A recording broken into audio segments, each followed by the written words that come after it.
Welcome to Salaam Nerds Podcast. We do reviews and recaps of nerd culture, reality TV, and current events from this week. Yo, it's the Salaam Nerds. My name is Dean, aka Watson Dean. I'm here with my boy Chad. We drop live episodes on YouTube on Sundays, Tuesdays, and Wednesdays at 10:30 p.m. Eastern. All episodes can also be found everywhere podcasts are found. Thank you to all our supporters. Please help us by subscribing and leaving a good review on Apple Podcasts and Spotify. Yo, Salaam Nerds. It's your boy Neebs, aka Watchman Neebs, and I'm here with my special guest, Nuff the Poet. Welcome to the show. Thanks, man. Excited to chat.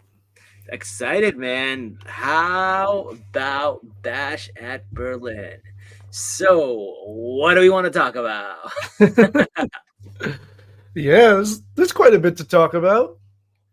Oh, man. How was it leading up to Bash in Berlin? I felt like, some of the stuff was hyped up really, really well. Others, I feel like kind of lost their momentum a little bit. The one that I feel like was kind of just thrown in there was the first match that we have, which is the Cody Rhodes and what's his name? Kevin Owens. Right. I felt like that kind of came out of nowhere. I love the match. I thought it was good. I don't know if there was enough build up for this match. What are your thoughts? Yeah, I get what you're saying. It's It's tricky because you're doing a face versus face match, which in and of itself can be a challenge. And the story they go with was interesting. Like, it was intriguing. I think when that first SmackDown where he offered it to Owens, and Owens after that, it's like, okay, what do you do with that? And the unfortunate element is Cody isn't dropping the title for a while, I believe. I think that's pretty evident, right? Because he is the face of the company at the moment, right? Like, there's no one bigger than him right now. Yeah, so a lot of his feuds, it's going to be similar to when Roman Reigns was champion, where you might get a really good match and even potentially a good story. Like, we have gotten some really good stories with Cody's reign so far, but it's all building to like nothing really because he's gonna win, right? So, and as someone who's a huge Kevin Owens fan, it's a little frustrating because I'm like, you're just putting him in the spot because you need someone to basically fill this spot. It's like, right. Even with AJ Styles as his first opponent, it's like, okay, AJ Styles can put on a great match, and that's really what they're looking for in this moment. And that's what we got. We got a great match, but I feel like there was potential to do a little more because they had this whole thing where Kevin Owens, it looked like he was going to hit Cody with the belt, but he didn't hit him with the belt. And I felt like they could have played with this just a little bit more, milked it a little bit, given us that real like sense of danger that Kevin may be doing a heel turn, which he still may be. But I thought the anticipation of this match was he doing a heel turn before this match or during this match? And when we get this match, we see many situations where Kevin didn't go for the cheap shot, which even if he was a face, I think they still would have been pretty valid, some of these things, right? So I thought that was pretty interesting because we see that I think they mentioned, the commentators, that Cody had knee issues and Kevin didn't want to go after his knee. And then I think Kevin was going to do a powerbomb on the apron and he didn't want to do that. Yeah. And I'm just like, I thought they could have milked that a little bit more if that was going to be the storyline. I really thought that was interesting. But I did like the match. I like Kevin's brainbuster. I like the twist of him not going after him with some of these moves, which eventually cost him the match. But overall, I thought it was a solid match. I did enjoy it. Probably one of the better Cody Rhodes matches, in my opinion.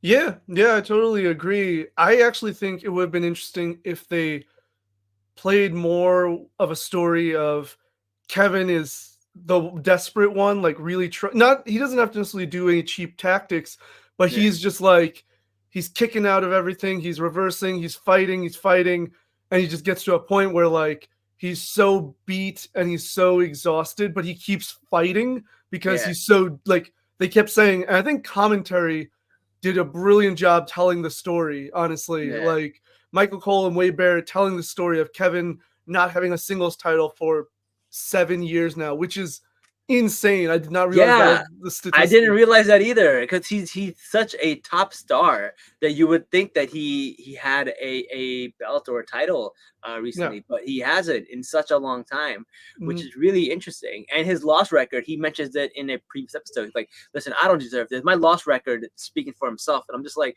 "Okay, so where are they going with this?" And now they're building to the fact that hey, he lost his killer instinct, and I think that's where they're going with their story. Like he doesn't have that killer instinct anymore, and I'm happy the way this has ended because there's only one way it could have ended. But I like the intrigue that they add into Yeah. Kevin Owens' story. It's like, oh, he lost his killer instinct.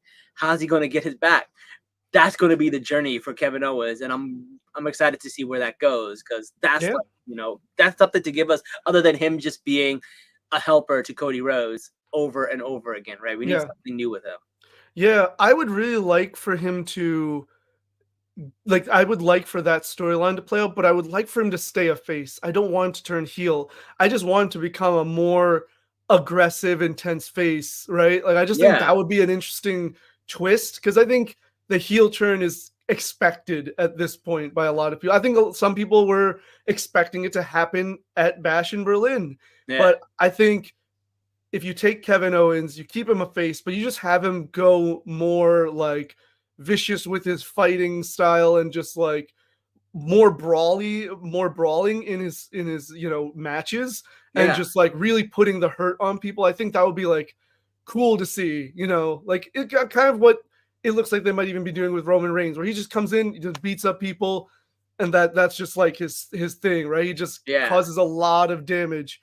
And maybe even put him in like some extreme matches to like really show like True. how violent he can be.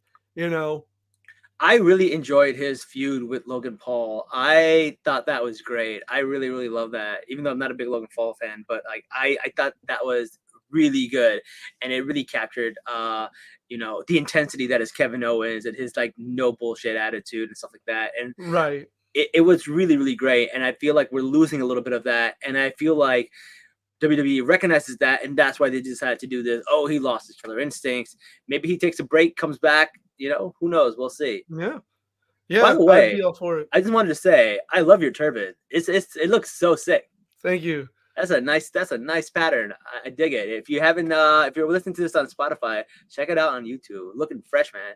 Thank you. I appreciate that. Yeah, it's a pretty dope turban. At Turban Flow on Instagram, they sell them. They're great. Oh, Turban Flow, sponsor our wrestling podcast. You get this man, they get that man a shield, get this man a new turban. Yeah. Love Oh it. man. We got some comments in the chat. We got Bash in Berlin is setting up Bad Blood Mm, nicely. yeah. A classic good on good babyface match. Yep. Cody should have had the heel turn instead. I don't think Cody's gonna have a heel turn for a while. I think they're going to milk this superhero good guy Yeah. character as far as they can take it until it goes stale, and then maybe go for the heel turn. His Homelander era is what we are gonna call it. Yeah. Yeah, no, Cody, that's one thing I feel really comfortable saying. If I'm wrong, we can Yeah. come back to this episode and you can clip it and everything, but Yeah. I feel really comfortable saying he's not turning heel definitely this year, probably not even next year. Like just even looking at previous top stars, right? Yeah. He's just John Cena never turned heel after he Yeah. turned babyface. The Rock took a long time before he turned heel. Stone Cold took a long time before he turned heel. Hogan, the chances of, and we just had a dominant heel champion for 4 years. And we They're also not, got Gunther. So like yeah, why have two, right? yeah. We're not going, and he's just too much of an ambassador for the company to turn him heel right now. He's gotta do all those Make-A-Wish, kids and stuff like that. Yeah, That's what you gotta all do, the man. the kid appearances and all. Yeah, 100%. Like in all earnesty though, like he appeals to everyone too. That's the other thing. very hard to find a character that's so universally beloved. Yeah. Of course there's gonna be people who don't like him, but like age range wise, like person like everybody, people of all ages and like backgrounds love Cody Rhodes. So there would be no sense in turning him heel right now. Also, like he does take it seriously. Like when we went to go watch SmackDown, we saw him stand there and take pictures with every single person that Mhm. wanted to. Like if we went down there, we probably could have gotten a picture, but we were Yeah. lazy. But still, like it was so nice. You and me were leaving, and he was still taking pictures with people. So Yeah. he's got that attitude. He's got that, and it means something to him. He's like, hey, this is a responsibility that I have to fulfill. And I'm going to go ahead and do that. And I really respect that for Cody. So I don't expect him to have a heel turn anytime soon. Once again, Cody doesn't have the best match of the night. He's supposed to be the face of the company. I think this was one of his better matches. I think that it wasn't the. I don't think the best match is usually the main event. I think that's actually kind of rare. I think that's just like a WrestleMania special that we had. Because I would actually argue that I could make the argument that this was the best match of the night, honestly. I think is up there. I Yeah. feel like I have not said that in previous Cody Rhodes matches, but this one I feel like is one of the better ones for sure. Yeah. in But my opinion. also Roman Reigns and John Cena as the two previous faces did not always have the best match of the night. So that's not really the argument, about like Yeah, being the face of the company. John Cena once main evented with John Laurinaitis, who was a authority figure, while yeah, CM Punk was fighting, I think it was Daniel Bryan in the mid card. Like yeah, yeah. the measurement of face of the company is irrelevant to match quality. So I agree. I agree. And like so many times we've seen like matches where we're like, yo, Sami Zayn had the best match of the night, you know? yeah, So like that stuff happens all the time. Someone says I'm glad Cody's mom stopped being part of the story. Yeah, I'm also glad that. Mama Rhodes. Roman just got that aura now. Oh my god, Roman has so much aura on him right now. I mean, Every episode, people are like, "We want Roman. We want Roman." yeah, It's so good. And then when he came back, it was insane. But then he disappeared again, and yeah. I kind of feel like they lost the momentum. So hopefully, I guess like they gave us a little bit, then they're pulling back and giving us a little bit more because the Kevin Owens Cody Rhodes match was supposed to dictate who Solo is going to go after. Supposedly, yeah, that's what they were saying. It's interesting. WWE has this luxury to just pretty much start, stop, resume feuds whenever they want. Yeah, Like they'll have like a big match at WrestleMania and then they'll wait 4 months and then start like a month before SummerSlam to rekindle a feud so they can have a big match at SummerSlam, yeah, ignoring the past 5 months where nothing happened. And it's like, okay, I guess we were just waiting for that. And sometimes it works, sometimes it's a little frustrating, but this is, Roman. I yeah. mean, they can take their time with Roman right now. Like I he's mean, it could also be like things are happening in the background in real life. Like we just heard about Odyssey Jones. I don't know if you heard about that, but he yeah, is being probably written out of the New Day storyline because of some domestic abuse allegations. yeah, yeah, I heard So about that. that sometimes, sometimes real life messes up some storylines too, man. Yeah. So it's crazy. But I would also say that Roman has had that aura since he returned in 2020. And See, he I have no started this reference of and that. that's when he started the bloodline story, really. Yeah, So he took time off because because of his cancer. leukemia. Yeah. He didn't want to he risked COVID, right? So he was Mm, away for a few months and then he came back during SummerSlam 2020. He interrupted Braun Strowman versus the Fiend. Then he won the title at like the next show. And that was literally pretty much the start of the bloodline storyline because he was trying to get his brothers, his cousins, the Usos, to join him and to acknowledge him. And Jay was his first target. So they mm, had like 2 or 3 matches on pay-per-view. This is when Jay became main event Jey Uso. mm. And so, but since then he's had that aura of just once he declared himself the tribal chief, I would say that's when he like really reached that next level and had that aura. And since then it's just grown and grown to his god mode, to his, now the OTC. And honestly, I've always loved Roman Reigns. I've just often not liked his booking. Yeah. So Fair, Fair. Someone says Cody is irrelevant without the bloodline. That is his biggest heat, though, and that is his biggest storyline. So I would kind of have to agree with that. There's no one he has faced. There's no rivalry he has had that has been better than the bloodline.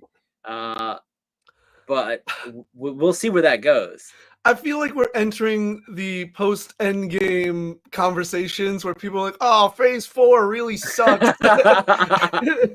It's like, well, you can't compare it to Endgame and Infinity War, right? Like, especially when you started in Endgame, like that was the first one you watched after a while. Imagine watching Endgame and then going back and trying to be like, "Oh yeah, what the hell just happened?" Right. I do understand it though. It is, I wouldn't say he's irrelevant, but I get it. It's, yeah, if you have such a big story, it's really hard to just like get these mini feuds going on. And like, again, part of it is, he's not dropping the title. So there's that lack of intrigue because it's like, no matter who, even if he faces some big heel, right? Like he could go against, I can't even think of a heel right now, but like Solo. I knew he wasn't going to lose to Solo, right? Like in a singles match, he won't lose to Solo. If it's for the title. So it's a tricky situation that WWE is in because they want to build this guy up and like show him as the, definitive face of the company, but you also have to introduce interesting competitors and storylines. Like the story does have to be compelling, even if the result is going to be predictable. And that, I will say, they're not doing the best with Cody.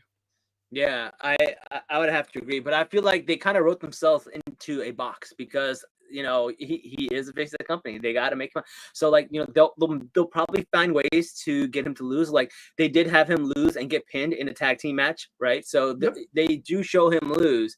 But they're not going to make him drop the title.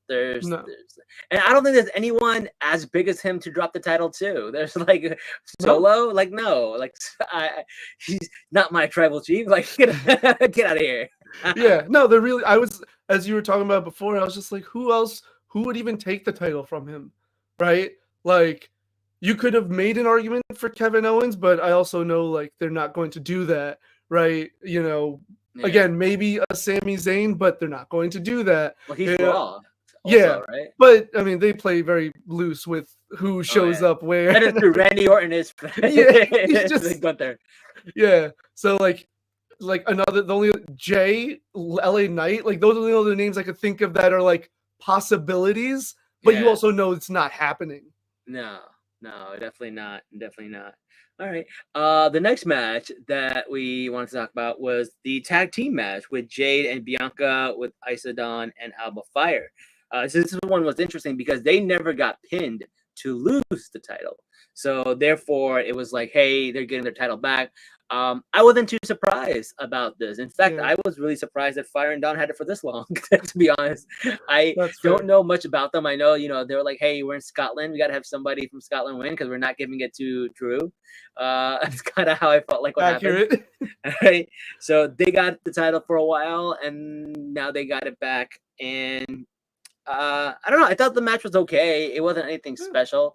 I think that Bianca is a really good wrestler, and I think Jade working with her is giving her some skills, and hopefully she picks up. I think Jade is still a little rough around the edges a little bit when it kind of comes to wrestling and performances, but they're investing a lot in her, so she's going to be a big star. There was a little preview, and I almost felt like they were teasing a breakup between Bianca and Jade and having them go at each other, because that would be, right now they're partners, but that would be a great match. Yeah, I see that as something they'll do towards Mania. Like they break up around Rumble or maybe after Rumble, and then it sets up a match for Mania between the two of them, and then that really like sets Jade off on her singles run, because she's going to be it seems like the biggest singles star, a woman star in for the next few years. More than Tiffy time? No, I personally think so. Yeah. I just did that because I know you don't like her. Yeah. But yeah, I'm not surprised either. I am annoyed because like they don't need the titles to be given spotlight. So like, why not give it to two characters who are less known and could use the titles to give them more time on screen and shine? Yeah. But I get it. So it's just one of those things of, I don't agree with the approach, but I get the approach. I just think there's a lot of women that could use more time on screen. Like Alba Fire, I don't know as much about Isla Dawn, but I've seen a lot of Alba Fire, and she's super talented.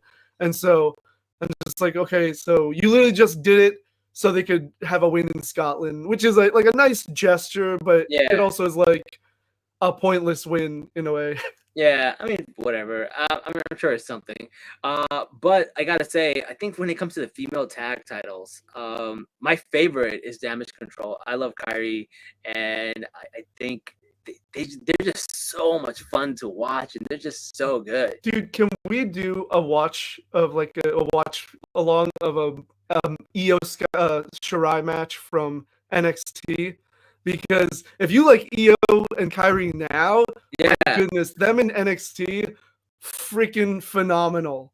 I'm down to do a watch. I don't know if we could show the watch on Right. YouTube because of copyright issues, but I'm down to do one with just our reactions to it. Yeah. Yeah, because there are so many Io Sky matches. There's a match with her and Candice LeRae. Oh Yeah. my goodness. And then there's her in the War Games match. Like the women in NXT were having War Games matches before WWE main roster matches. Oh Yeah. my God. And just Io is unbelievable. And I love that they finally turned her face, that she's getting like the reactions she deserves. Because when she does her like comebacks and her big moves, the like, springboard drop kick and then the handstand flip and everything, the crowd erupts. And I'm just like, this is what Io Sky should be experiencing. Yeah, I don't know if you saw the Raw after, but like she popped her eye or something, right? Like it was just bleeding. Kyrie, I think. Kyrie did, yeah. And it didn't look like a work. It no, looked yeah, legit. I think she hit, because I saw she jumped off the top rope, and I think she hit the table or the announce table or something. Yeah, that's crazy. But yeah, these women are tough. Japanese female wrestlers are intense. They go hard. They're built different for sure. Yeah, 100%. That's why so many people were excited when Asuka, Kyrie, and Io were together in Damage Control, but they were just there to be fodder, unfortunately. Like it's just it's one of those things, unfortunately. But so that's why I'm like, okay, I'm glad they're at least getting time to like get the crowd behind them, even if they're still losing sometimes, but at least they're looking impressive, getting to do their high flying moves, because that's like what they were known for, like all these cool moves. And just like as the heel, you don't do them because then the crowd will like you. So there's this account that I follow on TikTok, and it's called like Bad Wrestling. And what they do, like they call out bad wrestling, and like it'll be like, oh, the person's like didn't even touch you and is nowhere near you, and you have to act like it hurt you. And they were like, Kyrie does such a good job, because like when somebody misses, she won't act like you hit her. She'll act like it missed, which kind of like helps the flow of the show, because you don't like be like, oh, it's a botch. So it hides botches really well. It almost looks like it was meant to happen. And there's like a whole like row of like all of these botches that happen with her, and her saving it in like mid-air or mid-flight or just adjusting and fixing it. It's really cool. So I really do love Damage Control. I think they're one of the most fun people to watch when it comes to wrestling, for sure. Oh yeah, and they just fly around, and it's just like the genius of the sky, man. Oh yeah, Genius of the Sky, Io Shirai. That was her original name, and then they changed it to Io Sky because who knows. But anyway, that's an unnecessary rant. All right. Well, let's talk about the next match, which a lot of people are saying was the best match of the night, and that was CM Punk and Drew. And I gotta say, I didn't think a strap match was going to be that good, but it was pretty solid. It was pretty solid. And I think the highlight from this match was when he did a fireman's carry on CM Punk, and then as Drew taps the thing, CM Punk taps it right behind him. Yeah. I thought that was amazing. That was such a good spot. Yeah. It cracked me up. This match overall, I think, was a lot of fun. And then we got CM Punk doing 3 of the GTS to get him down and winning the match, and finally getting that bracelet. Although it's kind of weird that bracelet was in his jock, and then CM Punk puts it on his hand and kisses it. Yeah. Like, bro, that's nasty. Yeah. What are your thoughts about this? I mean, I did really enjoy the match too. Strap matches can be, especially this style of strap match, because sometimes they just like they put the strap on both the competitors, but you still have to win by pinfall or submission. Right. But sometimes you have this touch the four corners, and like it's a interesting concept, but sometimes in execution it can be weird. Right.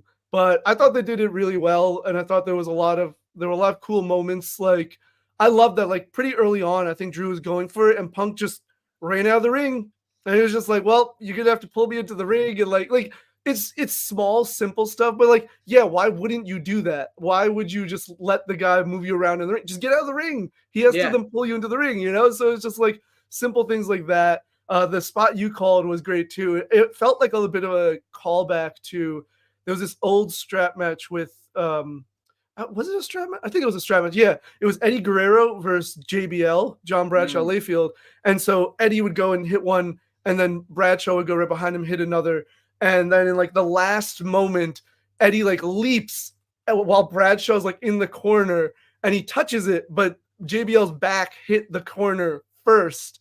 So Mm. he won. It was just like this picture perfect moment. Like everybody thought Eddie won, but it was so close. It was just so it kind of reminded me of that of Punk like hitting right behind. And I like kind of they played a, I don't know if they were Yeah. referencing that, but like it was just a nice spin on this idea of them getting one by one and then fighting for it.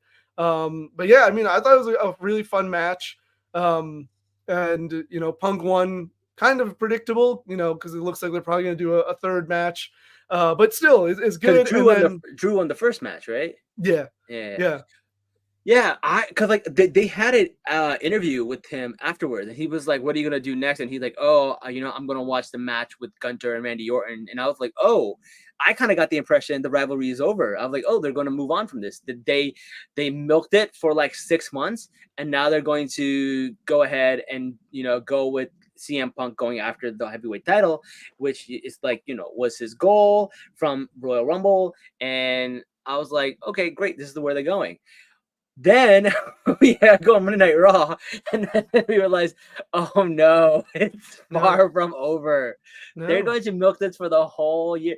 Honestly, I can watch them two fight in every WrestleMania. I yeah, mean, every PLE match, and it will still be fire because yeah, it does not go stale. Their hatred yeah. transcends the the freaking matches. Well, it's gonna be super interesting because the next show is called Bad Blood.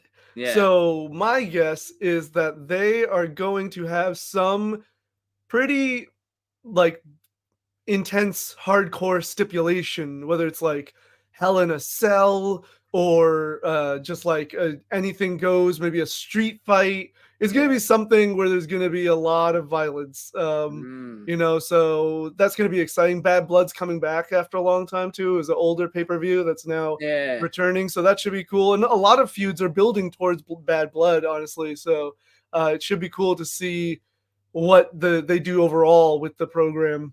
Is Bad Blood one of the big ones, like Survivor Series and Royal Rumble? Because they've been hyping it for like 2 PLEs so now with the Metro Booming and Cody Rhodes and the Taxi Cab or whatever. Right. No, it's not one of the big ones, but it's just like returning for the first time in a long time. So I think that might be why they're hyping it up. Mm. Because yeah, it's like it was an older pay-per-view back in like the Attitude Era and even Ruthless Aggression a bit, and then they just stopped doing it for some reason. I guess it's not PG. I don't know. But so they're bringing it back, and so that should be. So I think that's my guess why Mm. they're hyping it up so much. So they should make a bracelet match. I think that bracelet is gone. I don't Yeah, think that bracelet is coming back. He pulled it apart and then shoved it down his throat. So I think that's it. And then left him a bloody mess. And then it went to the ambulance and then beat him up on the ambulance. oh, I Which didn't see that part. Oh, you didn't see that? Yeah, he beat him up at the ambulance again. He would not stop, and you can see blood in his face. So they probably put like fake blood now, but Oh, maybe it'll like be a first blood match. that would be crazy. A first blood match, yeah. Yeah, Mm. because maybe it'll be like a kind of like indicator of what's to come with Netflix, the Netflix move and everything, you know? Yeah, Um, which is interesting because Raw is moving to Netflix, but SmackDown is moving to USA. I didn't know that. I didn't know oh, SmackDown was moving also. Yeah, in yeah, I fact, didn't know. SmackDown is moving the end of this month. This month it'll be on Wow. USA. I was like, that came out of nowhere. I didn't know that. Yeah, maybe that was a last minute deal because I don't think it was announced in the initial Netflix announcement. So I imagine, Yeah, uh, well, they didn't renew with Fox, I guess. So then yeah, they probably saw like USA was like, we still need something, and like W is their biggest draw on their network. So they're like, oh well, if you yeah. got something, so um, yeah, okay, cool. And I'm sure like USA, I mean, WWE is tired of like muting half the things on the SmackDown because you can't see anything on SmackDown. You can't hear anything on SmackDown because the Yeah, audience is always cursing or putting some kind of like, rude gesture on TV. So having it on USA will help a little bit. yeah, yeah, but yeah, should be good to see Bad Blood. This match will be. What do you think? What kind of stipulation? Better question. What kind of stipulation would you like to see between Punk and Drew if they have a match at Bad Blood, which is like 99% likely? Hmm. I don't know. Maybe a TLC match. That would be pretty dope. That would be good. Last Man Standing could be fun. Yeah, I like the idea of First Blood or just a good old street fight. Anything Yeah. goes. Go around the arena, beat each other up. Oh yeah, like the old school. Or yeah. Oh wait, an ambulance match. What is an ambulance match? I haven't seen an So ambulance you match. have to you have to beat up your opponent, put them in the ambulance, and close the doors, and that's how you win. Oh, it's like a casket match, but just with an Yeah, ambulance. exactly. Yeah, basically. Iron Man match would be fun. Dirty Goat Smuggler says Iron Man match. That would be cool. Yeah, that was the Bret Hart and Shawn But I Michaels feel like match. that's just not suited for this level of hatred between these two guys. I feel like Iron Man match is more like who's the better wrestler. This isn't about who's the better wrestler. Mm, interesting. What about like a what are that like whoever gets the most falls in like a certain amount of time? Oh, that an Iron Man match. That's an Iron Man match, Oh, yeah. okay. Yeah. That's what I think Hell in a Cell or like a Hell in a Cell would be insane. yeah. Hell in a Cell would be awesome. And they don't have like the Hell in a Cell pay-per-view anymore, so it'll be a good time to, pull out the Hell in a Cell. But do you see Punk and Drew doing some kind of like crazy bump, like Hell in a Cell type worthy bump? I don't think off the top necessarily, but I could definitely see stuff where like Drew drives him through one of the cell walls or something like that. But then again, no, I don't think Punk's doing it actually. No, I don't see Punk That doing it either. man's a little too fragile to take a bump from like 30 feet in the air. Maybe No, on yeah. top. I could see them like dropping each other on top. Well, but they like, the crew would reinforce it so it wouldn't actually break, hopefully. Sometimes it Yeah, happens, but that's um true. yeah, What I other just kind think of match could they do? That'd be really, really crazy. it's gotta be something like that. Or they could do like a I quit and like the loser leaves Raw, something like Oh that. yeah, that's true. But like after that Cody Rhodes and AJ Styles I Quit match, I don't have a good taste in my mouth with I Quit matches Fair. anymore. I didn't Fair like enough. that I Quit match. Oh, I Um, forgot they did that. Yeah, they wouldn't probably do it again so soon then. yeah. Yeah, I'm stick with Hell in Um, a Cell or Street Fight. Those are my two predictions. Street Fight would be good. Street Fight would be good. First Blood is like a Uh, dark horse if if they decide to go with I feel like they won't because it's I don't know, maybe too violent in their minds, but but like I feel like they they break blood like in their regular matches. So what would the First Blood match really do? I don't know. But yeah, those are just my thoughts about what matches we could get. I guess we'll Yeah, probably find out in a week or two yeah. All right, because it's we'll at find out. the end of the month, I think. Bad Yeah, Blood. it's coming up soon, man. Coming up Yeah, soon. The next match, another match that I found really entertaining, was the Damian Priest and Rhea Ripley versus Liv and Dom. This is another rivalry that they can do as many times as they want, and I never get sick of it. yeah, And I thought this was really cool. They had a few really cool stuff. The double Razor's Edge I thought was really cool. yeah. The clothesline for Dom on the table where he just like does a flip. I think Dom ruptured his eye or something, either Yeah, doing that or doing something else because on Raw you could see like blood in his eye and a black eye, yeah, uh, which Rhea Ripley said she gave to him, which I thought was pretty funny. yeah. Maybe it's from the headbutt. I don't know. It could be. It could be from the headbutt. It could be domestic abuse, man. They were a couple. That'd be kind of weird. Um, during April Fool, they should prank everyone and have Gunther come out to Big Show. What the hell? That'd be crazy.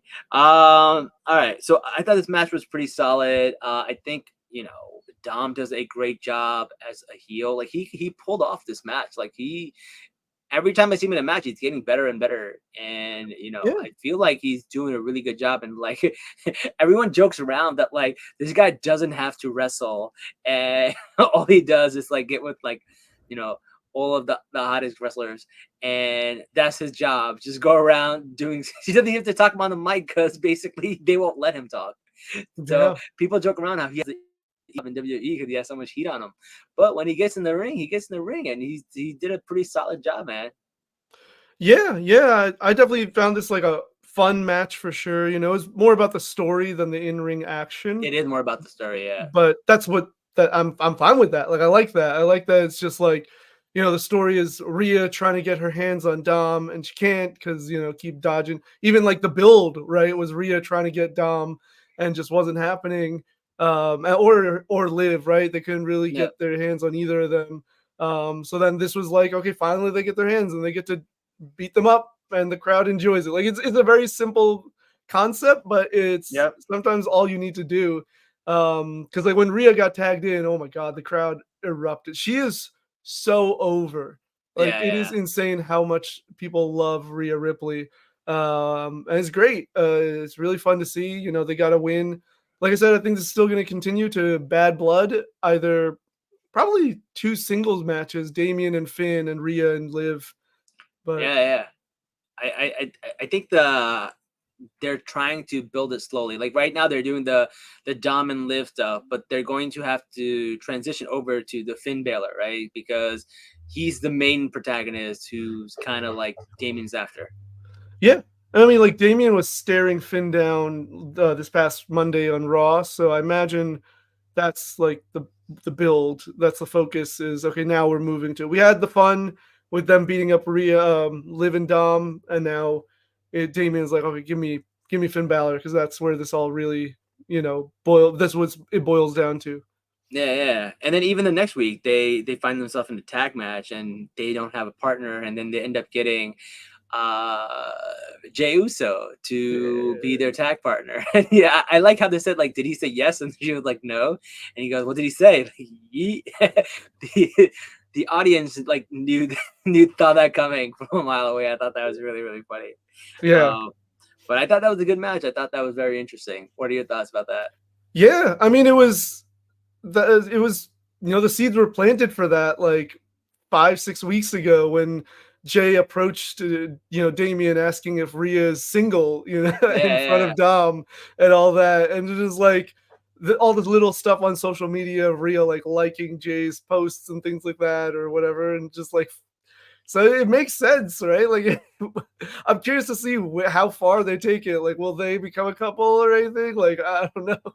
But Yeah, I'm really curious where Jay's storyline, because he's kind of feel like he's in limbo right now, because it's like, is he going to get with Sammy and go for tag titles, or is he going to go for the IC title? Like, what are they going to do with him? Because he also hasn't had a singles title, even though he's main event Jey Uso. yeah, yeah. I mean, he's only been a singles competitor for like 2 years now, 3 years, or I Yeah, guess since yeah. So it'll be interesting. I mean, he could team up with Damien to take the titles from the Judgment Day because they have the titles, right? yeah, Right? Yeah, I'm pretty sure the Judgment Day have the tag yeah, titles. they do. So maybe him and Damien team up and take the tag titles from from Finn and JD, or him and Sammy. I think he's in limbo because they're just stalling until War Games Survivor Series. So like the original, like until they can get to the point of doing the original Bloodline versus the new Bloodline story. So they're just like trying to buy time for Jay. So they have him in the IC title tournament. They have him with the Judgment or the Terror Twins because I just think they need a little more time before they can really start that storyline going. Yeah, it seems like it might be frustrating because I know Rakishi has gone on a podcast and said things like Jay may consider leaving if they don't figure out what to do with him. And if Rakishi was my dad, I'd be like, yo, you got to chill. Yeah, I don't think Jay's leaving. Honestly, I don't see any reason for him to leave. Like, yeah, he doesn't have a title and he's not like in a defined story, but like he's prominently featured pretty much every week He's like Yeah, one of his merch is one of the highest selling merch. He's treated really well, in terms of booking. Like he doesn't really lose, and if he yeah, does, it's by like some shenanigans, Judgment Day stuff or things like that. Like, yeah, yeah. why would he leave? It doesn't even make any sense. And his whole family's here. Like, why would he leave? That's true. It's all families here. I remember Braun Breaker came out to him and said something a little bit about like your family has never beaten my family, and I was like, that's interesting. I don't know with all the matches that have happened. I'd have to go back and double check that. That's crazy. I saw that too, and people in the comments were saying, no, they actually have beaten your family. So Yeah, I would believe that. Braun showing a little bit of his uncle with his poor math or Poor knowledge skills. Matt. The math ain't mathing on that one. 33 and a third percent of winning this match. Yeah. So I mean, I think I think Jay has a good chance of winning that number one contendership match. Yeah. Um, but I think he'll also lose. Who do you Uh, think is going to win the tournament? Either Jay or Ilya Dragunov. I'd actually rather Jay because I don't think whoever wins is beating Braun. Yeah. So, but Jay can take the loss. Like it's fine. He doesn't look bad because he's main event Jey, so the crowd's still gonna yeet with him. Like Yeah. he's gonna be fine, and he's gonna enter the Bloodline storyline any minute now. So he can just be there to fill in time, put on a good match, make Braun Breaker look really good. Um, I'd rather Ilya Dragunov not lose because they haven't done much with him already. Yeah. So him taking another like a big loss would just hurt his momentum. Yeah, nope, totally get that. That makes a lot of sense. Speaking of IC title, so let's talk about Gunther and his match with Randy Orton. I thought this was a pretty good match. I do think the pacing was a little bit off. I think it went a little too long. It did get a little, I don't know, a little boring at some points, and I was like, all right. But overall, I was happy to see Gunther beat Randy Orton clean and have him, kind of have that handshake at the end to kind of just say like they're putting him over. Like they're trying to make him seem like, hey, he's not just someone who cheats and win.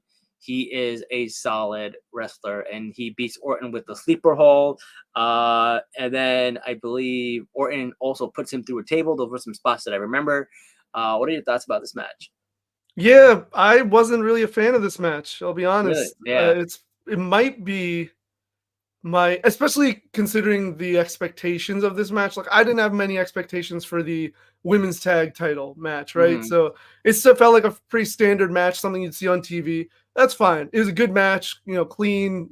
Everything was performed well and story was told. Gunther versus Randy Orton, I was expecting way more. Like I was expecting a real like wrestling classic, Yeah. because these are two super talented in-ring wrestlers, and like all the matches we've seen of Gunther in the past, he usually hits dudes really hard, and I feel like he wasn't really hitting Randy Orton that hard in this match. And so I was Yeah. just like, something's off with these two. I think they even had a better match at King of the Ring. yeah. Yeah, I feel like this wasn't one of Randy's best match, and them saying that, hey, he took out the best version of Randy Orton. I don't think that's actually true. I No. don't think. I feel like Randy had a better match even at Elimination Chamber. Like this wasn't really anything like special to me, so I Yeah, didn't really exactly. love this. Even the sleeper hold, I thought you have to like raise a person's arm 3 times before it's declared a loss, but they just did it once. They used to do that many years ago. I don't remember when they changed it, but it's Oh, been okay. like a good decade plus for Well, that's when that. the Where they old school just used to do because it'd be like 1, it goes down, yeah, 2, and then the Hulk Hogan, and just like you keep it up yeah, and then get your hulking out. So, they yeah. don't do that anymore. Oh, interesting. Yeah, they just do the one most of the time now.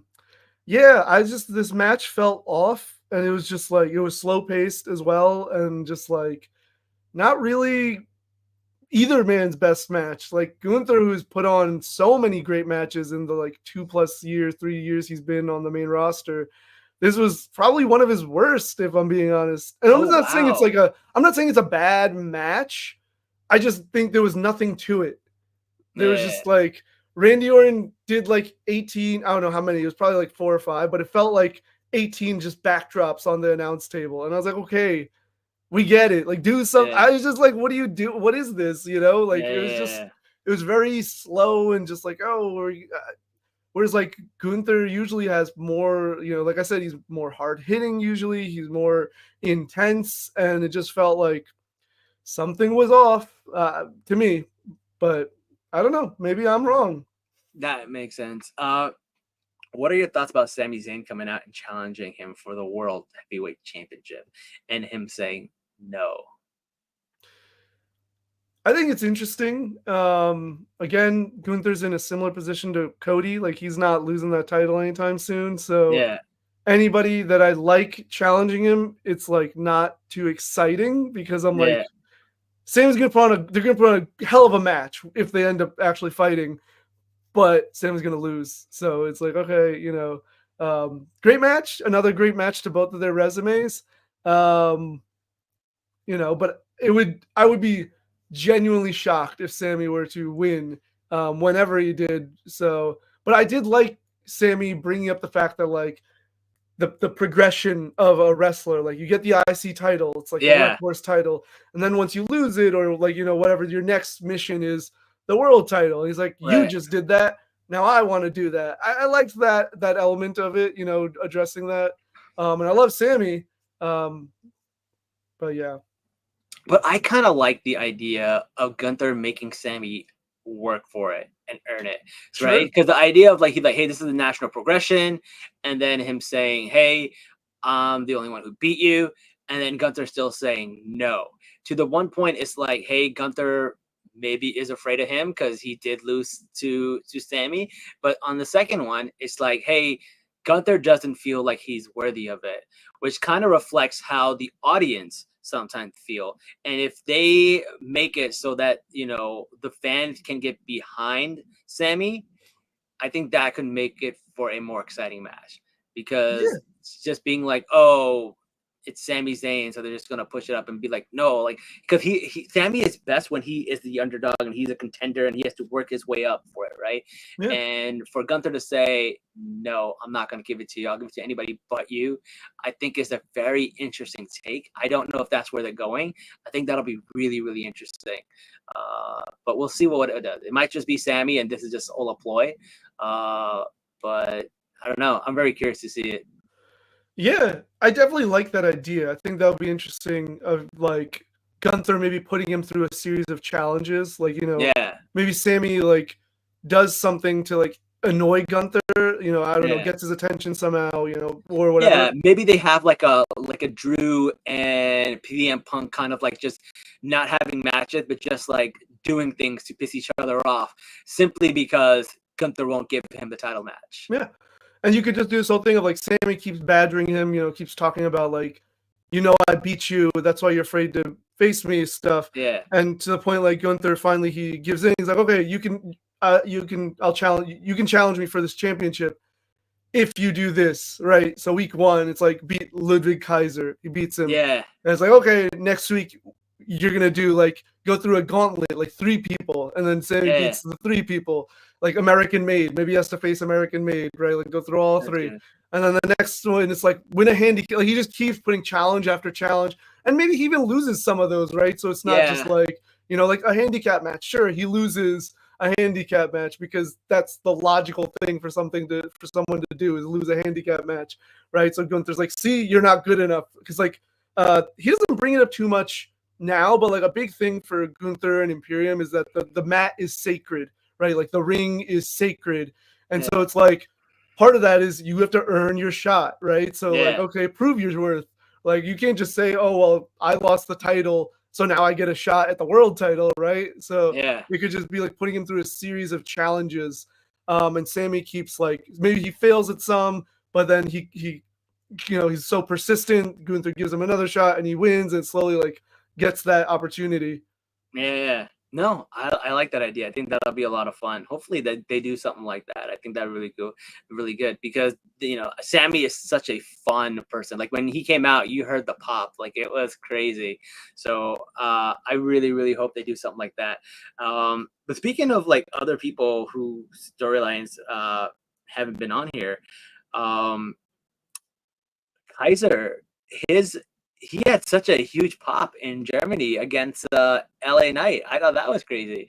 They were cheering for him more than they were cheering for LA Knight, and he has probably the biggest loss record in all of WWE this year. I think someone on TikTok did a record, and he probably has the highest loss percentage this year Wow. compared to everybody. Yeah, I mean that's bound to happen when you're someone's lackey, right? Yeah, But yeah, no, I mean, I guess I was a bit surprised at like how much of a pop he got. I wasn't surprised he yeah. got pop, but I guess especially with LA Knight, which was an interesting choice to put that on television. Like you know LA Knight's over, but you also know that like Kaiser's in his hometown. And so Yeah, they're going to cheer. So why would you create that weird dynamic of like I people didn't do want mind to it. cheer LA Knight?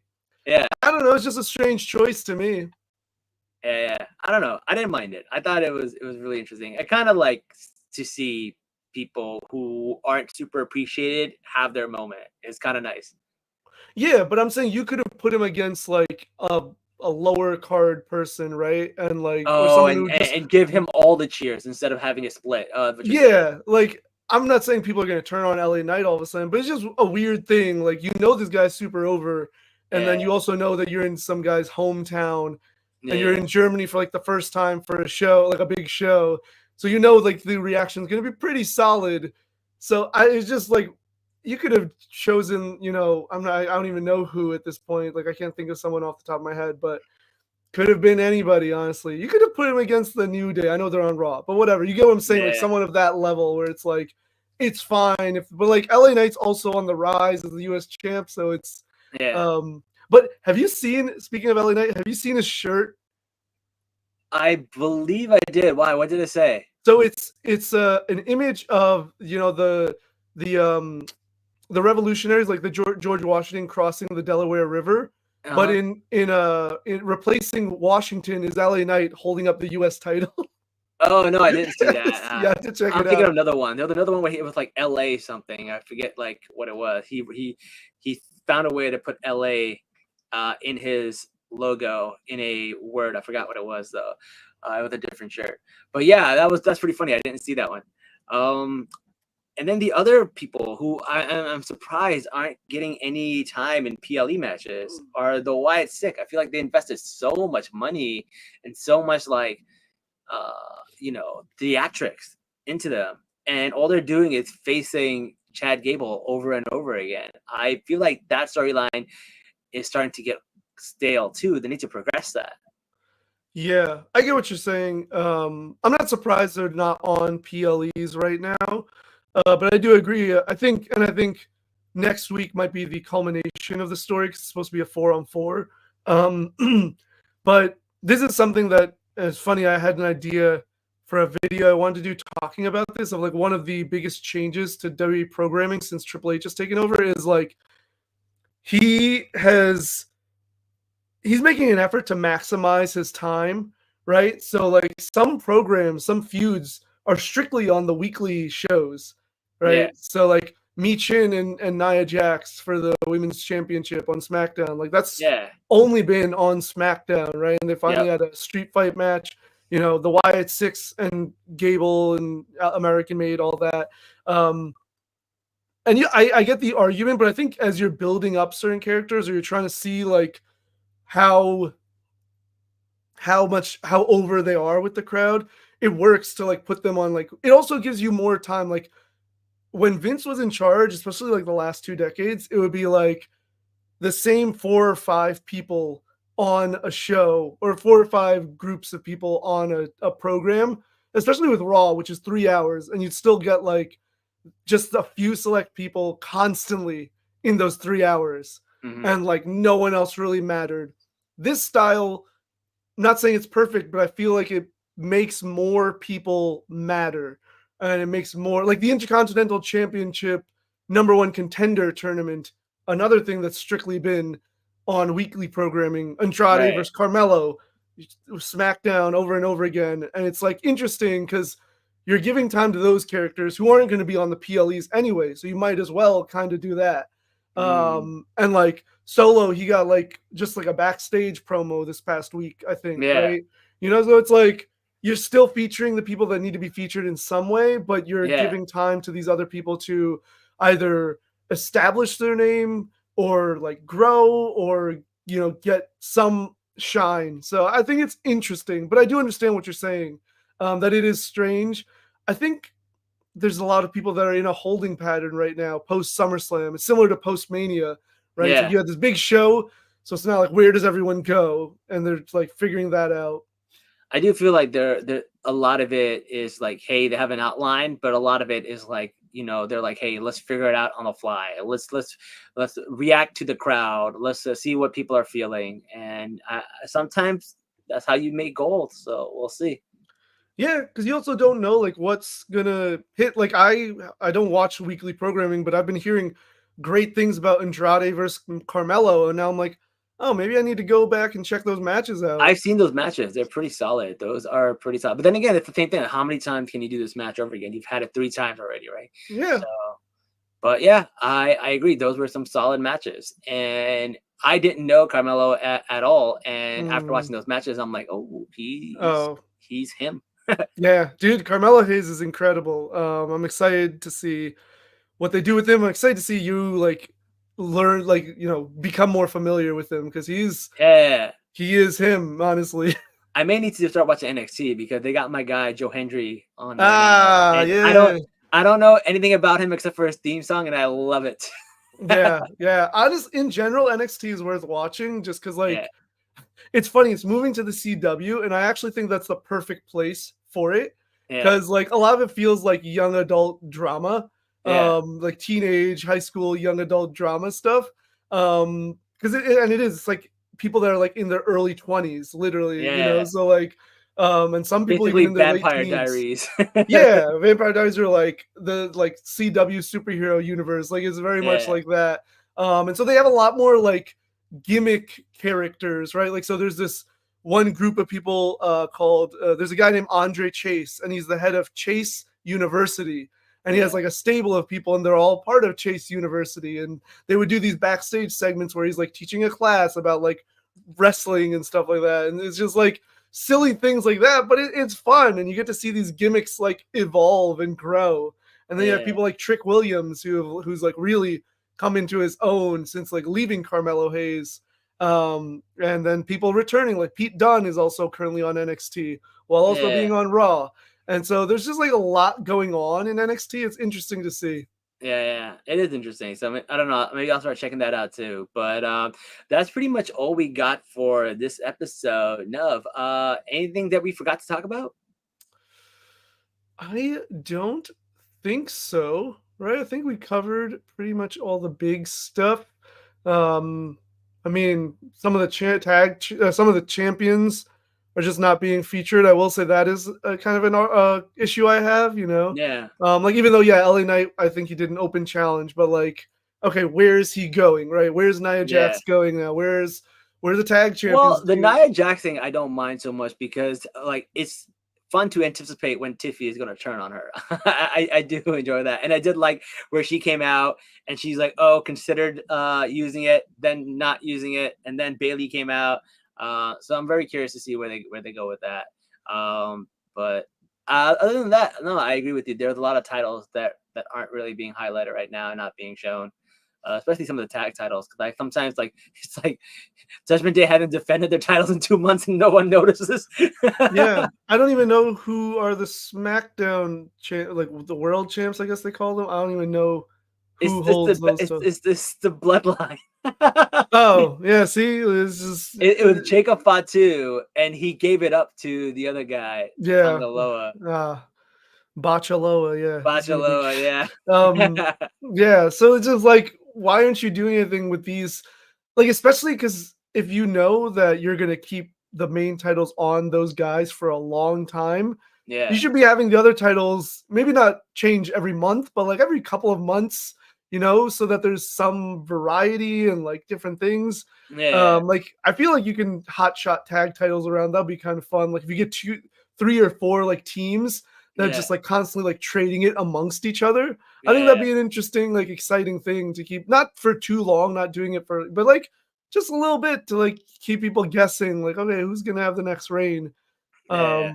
Versus like, okay, they're champs and now, but like the Judgment Day storyline is, excuse me, superseding the Yeah. tag titles. Like they don't need the tag titles then. They don't. They don't. It's completely pointless to their storyline. So I totally get that. Yeah. Like So have them in a match against I think they were saying like one of the people in the commenting like put Jay and Sammy in a tag match for the titles and have Priest and Rhea cost them. Like you build that feud more then and you get the mm. tag titles away from them because they're not using them. Yeah. No, that makes total sense. That makes total sense.